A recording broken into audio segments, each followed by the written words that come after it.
दहेज और दूरियां, एक दिल छूने वाली कहानी।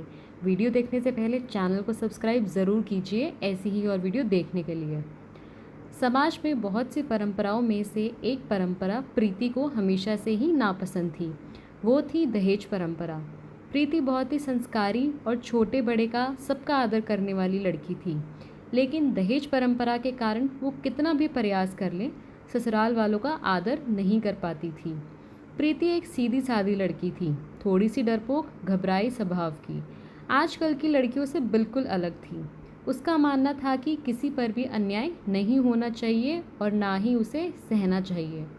ऐसे स्वभाव की प्रीति जब शादी करने का विचार करती है, तब उसके डरपोक स्वभाव की वजह से उसका रिश्ता टूट जाता था।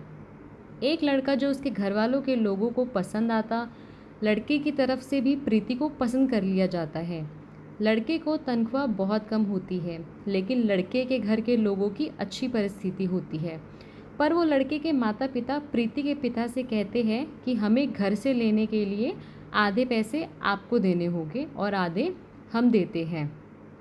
शादी के दोनों तरफ का खर्चा भी आपको करना होगा। ऐसी शर्त रखकर शादी पक्की करते हैं। प्रीति के सुख के लिए उसके पिता कर्ज लेने के लिए बहुत प्रयास करते हैं, लेकिन प्रीति की होने वाली सास का प्रीति को बार बार फ़ोन आते हैं।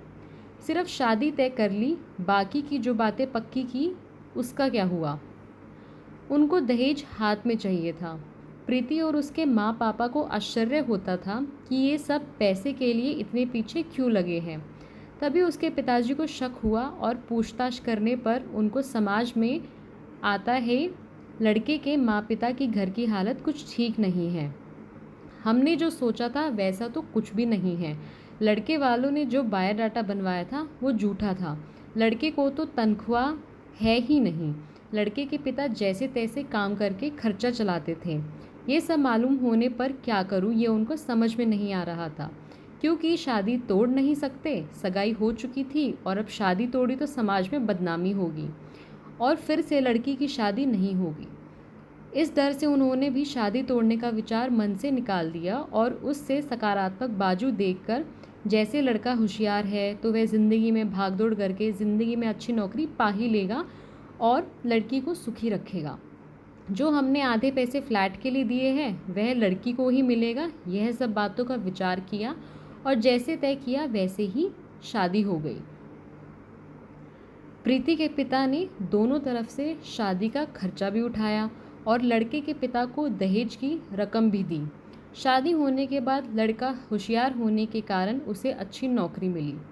जब फ्लैट लेने की बात आई तो प्रीति के ससुराल वालों ने उन्हें पूरी रकम देने के बजाय 20 लाख के बजाय 5 लाख ही दिए। खुद के पास से तो दूर, उसके पिता ने दिए हुए पैसे भी उन्हें दिए नहीं और घर आने तक प्रीति के पिताजी ने दिए हुए पैसों का ब्याज भी खुद के पास रखा। यह सब बातें जो प्रीति को खटक रही थी। उसने यह सब बातों का प्रश्न पूछा, बहुत प्रयास किया, लेकिन उसे उत्तर नहीं मिला। प्रीति डरपोक ज़रूर थी, लेकिन अन्याय सहने वाली नहीं थी। उसने हर समय सवाल और जवाब का हिसाब मिलने की अपेक्षा न होने के कारण उसे ससुराल वालों के लिए ज़रा सा भी आदर उसके मन में नहीं था।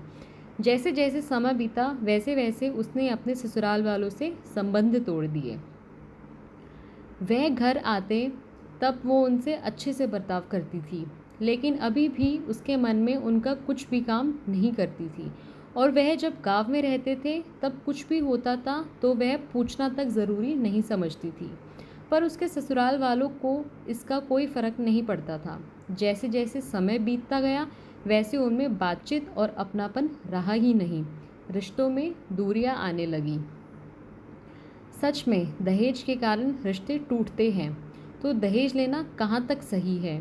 हालात तुम्हारे ख़राब हैं, इसलिए लड़की वालों से पैसे लेना कहाँ तक अच्छी बात है?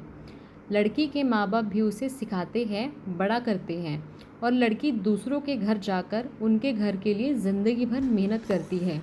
उसके माँ बाप की उससे कोई भी अपेक्षा नहीं होती। ऐसे सभी विचार प्रीति के मन में हमेशा घर कर जाते थे। कहानी कैसी लगी कमेंट करके ज़रूर बताएं और दहेज के लालची लोगों को कैसे सबक सिखाएं ये भी ज़रूर बताएं। आपका बहुत बहुत धन्यवाद।